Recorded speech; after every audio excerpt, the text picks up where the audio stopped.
నమస్కారం మీడియా మిత్రులకు నమస్కారం. గవర్నమెంట్ మార్కెట్ కమిటీ చైర్మన్ గారు, మీడియా మిత్రులు, ఈరోజు వికారాబాద్ రైతు బజార్లో మాజీ ఎమ్మెల్యే మెతుక ఆనంద్ గారు పరిశీలన చేసినట్టుగా వీడియోలలో వస్తూ ఉన్నది. మార్కెట్ కమిటీ ఏర్పడి దాదాపు 6 నెలలు అయితే ఉన్నది. వాస్తవంగా అంతకుముందు 10 ఏళ్ళు టీఆర్ఎస్ ప్రభుత్వమే ఇదంతా ఉన్నది. మార్కెట్ ఆఫీసులో కానీ, రైతు బజార్లకు సంబంధించి కానీ, మార్కెట్కి సంబంధించి ఇవన్నీ కూడా. అయితే గతంలో రైతు బజారు ఏర్పాటుకు సంబంధించినటువంటి వివరాలన్నీ కూడా ఆయనకు తెలిసి ఉంటుందో లేదో కానీ, గతంలో గౌరవనీయులు ప్రసాద్ కుమార్ ఆధ్వర్యంలో రైతు బజారు ఏర్పాటు చేయడం జరిగింది. దాన్ని అంతా కూడా అభివృద్ధికి సంబంధించింది ఆయనే చేసిండు. తర్వాత సంజీవరావు సాబ్ వచ్చిన తర్వాత దాన్ని ఓపెనింగ్ చేసుకొని వాళ్ళ ఖాతాలో వేసుకున్నట్టుగా రికార్డు ఉన్నది. ఆ తర్వాత ఆ రైతు బజార్లో వ్యాపారులు, రైతులు వచ్చి కూరగాయలు అమ్ముకునే వాళ్ళు. అప్పుడు ఆడ మంచి షెడ్డు, కంపౌండ్ వాళ్ళు, రేకుల షెడ్లు ఉండే మంచిగా. యువతలో ఒక షెడ్డు రూమ్లు కట్టిన తర్వాత అక్కడ రేకుల షెడ్డు, పెద్దగా ఉండే షెడ్డు. టీఆర్ఎస్ హయాంలోనే అక్కడ ఇంటిగ్రేటెడ్ మార్కెట్ తీసుకొచ్చిన తర్వాత అక్కడ ఉన్న మొత్తం ఆ షెడ్ అంతా కూల్చేసిండ్రు. అక్కడ ఉన్న రైతులకు అమ్ముకోలేకుండా చేసినటువంటి పరిస్థితి టీఆర్ఎస్ ప్రభుత్వమే. అది ఆయన యాదమారిసిండు ఆనంద్ గారు. అది యాదమారిసి ఇంటిగ్రేటెడ్ మార్కెట్ తీసుకొచ్చిండు. అక్కడ స్థలము ఇంటిగ్రేటెడ్ మార్కెట్కి ఎన్ని ఎకరాల భూమి కావాలనో తెలియక అదే జాగను చూపించిండు ఆయన. ఆ జాగాలో ఇంటిగ్రేటెడ్ మార్కెట్ సాధ్యం కాదని చెప్పి విశ్లేషకులు చెప్తున్నారు, పెద్దోళ్ళంతా. ఆ కాంట్రాక్టర్, టీఆర్ఎస్ కాంట్రాక్టర్ని తీసుకొచ్చిండ్రు. ఆడ 7 కోట్లకు సంబంధించింది పెట్టిండ్రు. ఆయన 1 కోటి చిల్లర డబ్బులు పెట్టిండు. భూమి దొవ్వి ఏమేమి చేసిండు. అది శాంక్షన్ చేసింది వాళ్ళే. ఇంటిగ్రేటెడ్ మార్కెట్ను కొలాప్స్ చేసింది కూడా వాళ్ళే, క్యాన్సిల్ చేసింది కూడా వాళ్ళే. కాంగ్రెస్ ప్రభుత్వం ఎలాంటి సంబంధం లేవాడ. అయితే ఇప్పుడు మళ్ళీ ఆనంద్ గారు ఆడికి తీగరాగం అల్లుతున్నాడు, తీగరాగం పాట పాడుతూ ఉన్నాడు. అయ్యా ఆనంద్ గారు, మీ టీఆర్ఎస్ గవర్నమెంట్ 10 ఏళ్ళు ఉన్నది, అది చదువుకో, తెలుసుకో. టీఆర్ఎస్ ప్రభుత్వం ఆడ ఇంటిగ్రేటెడ్ మార్కెట్ ఇచ్చింది, క్యాన్సిల్ చేసింది అదే. ఇప్పుడు ఆ కాంట్రాక్టరు డబ్బులు రాక 1 కోటి చిల్లర డబ్బులు పెట్టి పాగలై తిరుగుతున్నాడు. ఆయన ఆడ మేమేమన్నా చేయబోతే ఆ కాంట్రాక్టరు దాన్ని బేస్మెంట్ ముట్టుకుంటే కేసేస్తానని భయపెట్టిస్తున్నాడు. ఈ అధికారి జైలుకోవాలి, అధికారి మీద కేసులు పెట్టుకోవాలి. మీరు చేసిన ఘనకార్యం, మీరు చేసిన దుర్మార్గము ఆ రైతు బజార్లో కనిపిస్తూ ఉన్నది. ఇప్పుడు పోయి ఒకళ్ళ మాటలు మాట్లాడి రైతుల దగ్గర ఇప్పుడు ఓట్లు వస్తాయని కాడ ఓట్లు ఇట్లా వెళ్ళినా రైతులంతా కూలీలు అవి అమ్ముకునే వాళ్ళంతా నువ్వు పోయి ఆడ తీగరాగం మళ్ళడం అయితే నవ్వుల పాలు అవుతున్నటువంటి పరిస్థితి అయితే మాకు కనిపిస్తూ ఉండదు. మేము 6 నెలల కింద మార్కెట్ కమిటీ వచ్చిన తర్వాత ఆ రైతు బజార్లో వాస్తవంగా కలెక్టర్ గారితో, గౌరవనీయులు స్పీకర్ గారితో, ఆయన తుమ్మల నాగేశ్వర గారితో మేము తిప్పలబడుతున్నటువంటి పని ఏంటంటే, అక్కడ 10 లక్షలకు సంబంధించిన దాంట్లో 8 లక్షల చిల్లలకు సంబంధించింది బాత్రూంలో ఒక బోరు కూడా లేకుండే. వాస్తవంగా ఆయన బాత్రూమ్లు కట్టించింటే అదే అంటున్నాడు జూట మాటలు. అక్కడ ఎలక్షన్ సంబంధించినటువంటి అక్కడ అలా చేసినటువంటి బాత్రూమ్లు ఇప్పుడు వాడుకుంటూ గవే, నీ చేసింది ఏం లేదు. ఎలక్షన్ టైంలో ఆడ ఎన్నికలలో ఓట్లు లెక్కించడం కోసం పెట్టినటువంటి బాత్రూమ్లు అవి ఉండే ఆడ. ఆవిటిని నువ్వేటిని అని చెప్తున్నావు, అది తప్పు. ఉన్న చెట్లన్నీ సత్రాలు చేసింది మీరు. మేము 8 లక్షలన్నర డబ్బులు తీసుకొచ్చి బోర్ వేయించి బాత్రూమ్ కట్టిస్తున్నాం. ఇప్పుడు ఈ నిన్నమల్ల వానలు వాడి ఆగిపోయింది, కాంట్రాక్టర్కి ఇచ్చి మా పని నడుస్తూ ఉంది. మా చైర్మన్ గారు, నేను కలెక్టర్ దగ్గరికి, తుమ్మల నాగేశ్వర గారి దగ్గరికి దపాలుగా తిరుగుతున్నాం. 60 లక్షలతో అక్కడ షెడ్ వేయాలని మేము ప్లాన్ చేస్తూ ఉన్నాం. 60 లక్షలతో షెడ్ వేస్తాము. ఆ రైతులకు సంబంధించినటువంటి బాగోగులు ఏమిటి, వీడికి 10 మాట్లాడిపోవటి. నీవు 10 ఏళ్ళ టీఆర్ఎస్ ప్రభుత్వం ఉన్నది. మీ చైర్మన్ కానీ, ఇంకా వైస్ చైర్మన్ కానీ ఎప్పుడన్నా పోయి వాళ్ళతో మాట్లాడినటువంటి చరిత్ర ఉందా? మీరు గమనించుకోవాలి, ఆ లెక్కలు రాసుకోవాలి. మాజీ ఎమ్మెల్యే గారు, నీకు తెలియకపోతే తెలుసుకో. ఇంకొక అంశం చెప్తా. నువ్వు బాగానే పనిచేస్తున్నా అని చెప్తా ఉన్నావు కదా, నీవు ఎమ్మెల్యే ప్రాతినిధ్యం వహిస్తున్నటువంటి ఏరియాలో ఒక్క డబుల్ బెడ్రూమ్ లేదు.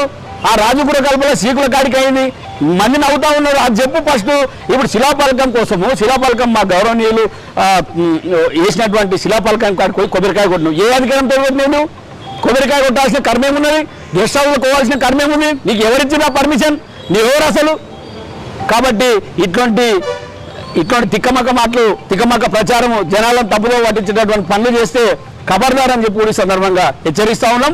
ఒకవేళ నీకు రైతు బజార్లో పానం వచ్చింది కదా, ప్రేమ పట్టింది కదా, నీకు వాళ్ళ మీద ప్రేమ కనిపించింది కదా, పోయి 10 లక్షలు మస్తు సంపాదించినావు 5 ఏళ్ళల్లో. వాళ్ళకు 5 లక్షలు ఇచ్చి అలా డెవలప్ చేసిరా పో. మరి అది చేయవు, 10 రూపాయలు పిట్టొలిసినట్టు ఒలిసి గాలి మాటలు మాట్లాడి ఎవరి మీద భూమిదలుచు అయిపోతుందా? ఆనంద్ గారు, నువ్వు కరెక్ట్ అధ్యయనం చేసిన తర్వాతనే సమస్యల కోసం సమస్యలు ఉన్నాయని చెప్పు. కానీ శిలపలకాలు వేసిన దగ్గర కొబ్బరికాయలు కొడతా, ఇంటిగ్రేటెడ్ మార్కెట్ ఏమైంది? నువ్వు చదువుకో, మీ ఆయంలో క్యాన్సిల్ చేసి మీ ఆయంలో ప్రారంభించి పోతే మా మీద వేసడం ఏంది? మా గౌరవనీయులు స్పీకర్ గారి మీద దుమ్మేసిపోవడం ఏంది? మా ప్రభుత్వం మీద వేసడం ఏంది? నీవు ఇచ్చిన పథకాలు, నీవు ఇచ్చినటువంటి పథకాలు మేము అమలు చేయాలన్నా? పల్లె ప్రగతి మేము చేయాలన్నా? మాకు నచ్చింది మేము చేస్తాం. మా ప్రభుత్వం ఏం చేస్తే అది చేస్తుంది. ఆరోగ్యశ్రీ 10 లక్షలు చేసింది మరి ప్రభుత్వం, మీరు అది అసలు సత్రం చేసిండు. అది గమనించుకోవాలని చెప్పి తెలియజేస్తూ, ఇంకోసారి కూడా కాంగ్రెస్ ప్రభుత్వం మీద కానీ, స్పీకర్ ప్రసాద్ కుమార్ గారి మీద కానీ, సీఎం మీద కానీ నీవు అవాకులు చవాకులు చేస్తే ఖబర్దార్ బాగుండదని చెప్పి ఈ సందర్భంగా హెచ్చరిస్తున్నా. మీడియా మిత్రులకు అందరికీ నమస్కారం. మరి బీఆర్ఎస్ జిల్లా అధ్యక్షుడు మాజీ ఎమ్మెల్యే మరి ఆనంద్ గారు మరి ఇంతకుముందు రైతు బజార్ను మరి సందర్శించడం జరిగింది. మరి వాళ్ళు అక్కడ సందర్శించిన సమయంలో కొన్ని అంశాలు లేవనెత్తిర్రు. మరి ముఖ్యంగా వారు ఇంటిగ్రేటెడ్ మార్కెట్ విషయం గురించి మాట్లాడడం జరిగింది. మరి ఈ ఇంటిగ్రేటెడ్ మార్కెట్ ఏదైతే ఉందో మరి ఆ మార్కెట్ బీఆర్ఎస్ ప్రభుత్వంలో మరి వాళ్ళు తీసుకొచ్చిన ప్రాజెక్ట్ అది. మరి 7 కోట్లకు సంబంధించిన ప్రాజెక్ట్ అది. మరి అక్కడ కాంట్రాక్టర్ 1,50 కోట్ల వరకు అక్కడ చేయడం జరిగింది.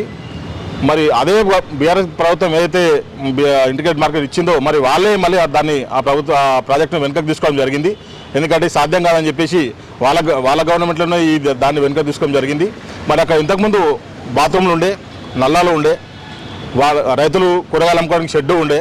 మరి ఇంటిగ్రేటెడ్ మార్కెట్ అనే దాన్ని తీసుకొచ్చి మరి అక్కడ ఉన్న సదుపాయాలను మొత్తము కొలాప్స్ చేసి మొత్తం అక్కడ అన్ని కూలగొట్టేసి మరి ఇంటిగ్రేటెడ్ మార్కెట్ కడతామని చెప్పి అక్కడ ఉన్న వసతులు మొత్తము ధ్వంసం చేయడం జరిగింది. అది జరిగింది బీఆర్ఎస్ ప్రభుత్వంలోనే. మరి ఆనంద్ గారు ఉన్న ఎమ్మెల్యేగా ఉన్న సమయంలోనే జరిగింది. మరి ఏవైతే వైస్ చైర్మన్ చంద్రశేఖర్ రెడ్డి గారు అని చెప్తారో మరి ఆయన హయాంలోనే జరిగింది ఇదంతా కూలగొట్టడం. మరి ఉన్న వసతులన్నీ కూలగొట్టేసి మరి ఆ ఇంటిగ్రేటెడ్ మార్కెట్ కోసము మరి స్థలాన్ని మరి మార్కెట్ కమిటీ నుంచి 1 ఎకరా స్థలాన్ని మరి మున్సిపల్ శాఖకు అప్పచెప్పి మరి అక్కడ ఇంటిగ్రేటెడ్ మార్కెట్ కడతామని చెప్పి ₹1.5 కోట్ల వర్క్ చేసినాక కాంట్రాక్టరు ఆయనకు బిల్లు చెల్లించకుండా మరి ఆయన ఏమో కోట చుట్టూ తిరుగుతూ ఉన్నాడు కాంట్రాక్టరు. మరి బిల్లు చెల్లించకుండా ఆయన రిటర్న్ వెళ్ళిపోయిండు. ఆ వర్క్ అక్కడికే అయిపోయింది. మరి ఈ విషయం కలెక్టర్ గారి దృష్టి కూడా తీసుకోవడం జరిగింది. ఆ ప్రాజెక్ట్ ఇక్కడ సాధ్యం కాదని చెప్పి కలెక్టర్ గారు కూడా మాకు హామీ మరి దాని విషయం పైన పూర్తి నాలెడ్జ్ మరి కలెక్టర్ గారు కూడా ఉంది. ఇంతకుముందు ఉన్న పతిక్ జైన్ సార్ గారితో డిస్కస్ చేయడం జరిగింది. ఆయన అక్కడ దాన్ని విజిట్ కూడా చేశారు. చేసిన సందర్భంలో మరి ఇక్కడ ఇదైతే ఈ ప్రాజెక్ట్ ఇప్పుడు వర్కౌట్ కాదు కాబట్టి మరి 28 లక్షలతో తాత్కాలికంగా షెడ్ ఏర్పాటు చేస్తామని చెప్పి మరి మాకు అక్కడ హామీ ఇచ్చి మరి దాని ఫైల్ కూడా పుటప్ చేయడం జరిగింది. మరి అనివార్య కారణాల వల్ల కలెక్టర్ గారు మరి ట్రాన్స్ఫర్ కావడం వల్ల మరి ఇప్పుడున్న దీపక్ తివారీ సార్ గారు మరి వారు వచ్చిన తర్వాత మళ్ళీ వారు కూడా కలవడం జరిగింది. వారు కూడా వచ్చి విజిట్ చేసి మరి 28 లక్షలతో అయితే ఇది టెంపరీ కాదు, దీన్ని పర్మనెంట్ చేద్దామని చెప్పేసి 60 లక్షల రూపాయలతోటి CDMA ఫండ్స్ తోటి మరి CDMA మేడం గారితో మాట్లాడి కలెక్టర్ గారు పర్సనల్గా దీన్ని తీసుకొని దాన్ని ఇప్పుడు ఫాలోఅప్ చేస్తూ ఉన్నారు. మరి అతి తొందరలో మరి 60 లక్షల రూపాయలతో అక్కడ షెడ్ కూడా పర్మనెంట్ షెడ్ ఏర్పాటు చేస్తాము. మరి అక్కడ చిన్న టెక్నికల్ ఇష్యూ ఏం ఏర్పడుతుందంటే మరి ఎవరైతే కాంట్రాక్టర్ ఇంటిగ్రేటెడ్ మార్కెట్ కమిటీకి సంబంధించి ఇంటిగ్రేటెడ్ దాన్ని కట్టిండో ఆ కాంట్రాక్టర్కు డబ్బులు రాలేదు కాబట్టి ఆయనకు మరి ఆ డబ్బులు చెల్లిస్తేనే మరి అక్కడ మనం వర్క్ చేసే పరిస్థితి ఉంది. మరి ఈ విషయము మరి మాజీ ఎమ్మెల్యే గారికి మరి తెలుసు ఆల్రెడీ, కానీ తెలియనట్టు ఆయన యాక్టింగ్ చేస్తుండు.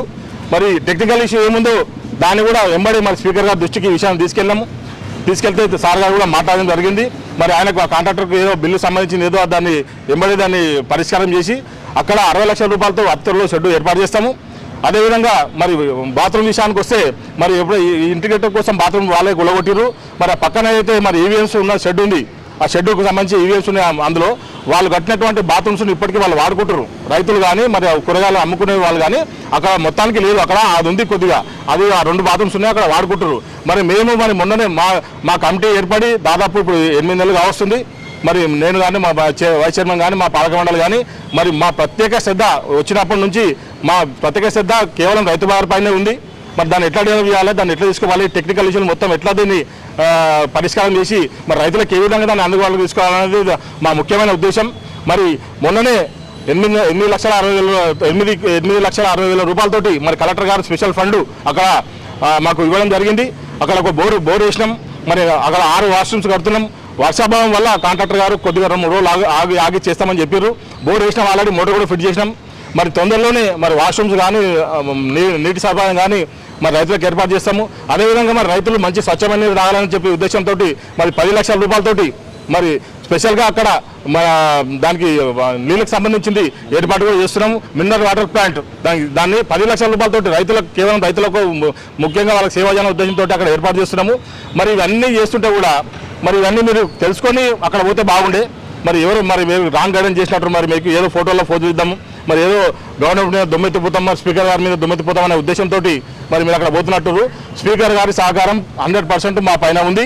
మరి ప్రతి నిమిషం ఆయన ఏం జరుగుతుంది ఏం సంగతి రైతులకు ఎలాంటి ఇబ్బంది రాకుండా చూసుకోవాలి అని చెప్పి ప్రతి నిమిషం నాకు కానీ మా వైశ్వరం గారి సూచనలు సలహాలు ఇచ్చుకుంటూ పోతున్నారు. మరి ఇంటిగ్రేటెడ్ మార్కెట్ సంబంధించిన విషయానికి కూడా వస్తే మరి దాన్ని కూడా ఇప్పుడు ఏదైతే ఉందో తుమ్మల నాగేశ్వరరావు మంత్రి గారితో మరి మాట్లాడమని చెప్పినాం సార్ గారికి. మరి దాన్ని అక్కడ ఆ ఇంటిగ్రేటెడ్ మార్కెట్ కట్టేంత స్థలం అక్కడ లేదు, అక్కడ పార్కింగ్ ఇబ్బంది ఉంది, సరిపోదు. చిన్నగా అప్పుడు మా మంత్రిగా మరి ప్రసాద్ కుమార్ గారు మంత్రిగా ఉన్నప్పుడు మాత్రమే మరి అక్కడ మార్కెట్ ఏర్పాటు చేయడం జరిగింది. మరి ఆ రోజు పరిస్థితుల ప్రభావం ఆ రోజు జనాభాకు తగ్గట్టు ఆ మార్కెట్ కట్టడం జరిగింది. మరి ఇప్పుడు జనాభా పెరిగింది, ఇప్పుడున్న పరిస్థితుల్లో ఆ మార్కెట్ సరిపోదు. మరి దాన్ని అక్కడ నుంచి షిఫ్ట్ చేయాలా మరి పెద్ద మార్కెట్ కట్టాలనేది కూడా మేము ప్రపోజల్ తయారు చేస్తున్నాము. అది స్పీకర్ గారితో డిస్కస్ చేయడం జరిగింది. మరి ఇవన్నీ కూడా దృష్టిలో పెట్టుకొని మీరు ఉత్తిగా ఏదో మరి బట్టగాల్చి మీరు వేసే పద్ధతి కాకుండా మరి మనది కూడా మనం చూసుకోవాలి. మరి నేను ఒకటే సవాల్ ఇస్తున్నా మరి ఆనంద్ గారికి, మరి ఇంటిగ్రేటెడ్ మార్కెట్ విషయంలో మరి ఎక్కడైతే సిద్దిపేటలో గజ్వేల్లో ఈ 2 కాన్స్టిట్యున్సీలలో మరి ఇంటిగ్రేటెడ్ మార్కెట్ కంప్లీట్ అయింది. అప్పుడు బీఆర్ఎస్ ప్రభుత్వం ఉంది. మరి మీరు ఎమ్మెల్యేగా ఉన్నారు కదా, మరి మీరు శిలాఫలకం వేసారు కదా, కోటిన్నర వర్క్ అయింది కదా. మరి గజ్వేల్లో సిద్దిపేటలో ఎట్లా ఇంటిగ్రేటెడ్ మార్కెట్ కంప్లీట్ అయ్యి ఇప్పుడు అందుబాటులోకి వచ్చింది. మరి వికలాంగులు ఎందుకు అందుబాటులోకి రాలేదు? అది మీ చేతనమే కదా. మరి మీరు ఉన్నప్పుడు ఏం చేశారు? మీరు ఉన్నప్పుడు కంప్లీట్ చేయాలి కదా. మరి చేయకుండా మరి మొత్తం రాష్ట్ర వ్యాప్తంగా ఉన్న ఇంటిగ్రేటెడ్ మార్కెట్ కంప్లీట్ కాలేదు. కేవలం కేసీఆర్ అల్లుడు సిద్దిపేట ఉన్న కాన్స్టిట్యున్సీలో అవుతుంది, సీఎం గజ్వేల్ కాన్స్టిట్యున్సీలో మాత్రమే అవుతుంది. మరి వికలాంగులు ఎందుకు కాలేదు? మరి అప్పుడు మీరు ఏం చేశారు? మీరు అప్పుడు గుడ్డిగా గారి పనులు మీరా ఏం చేశారు? ఆనంద్ గారు, నేను సూటిగా మీకు సవాల్ చేస్తున్నా. ఈ సందర్భంగా ఒకటే నేను చెప్తున్నా, స్పీకర్ గారి పైన కానీ ప్రభుత్వాన్ని పైన కానీ రేవంత్ రెడ్డి గారు ఎలాంటి విమర్శలు చేసినా ఊరుకునే లేదు. మేము అభివృద్ధి సాధకులం, మీరు అభివృద్ధి నిరోధకులు, ఒకటే గుర్తుంచుకోవాలని చెప్పి తెలియజేస్తూ ముగిస్తున్నాను.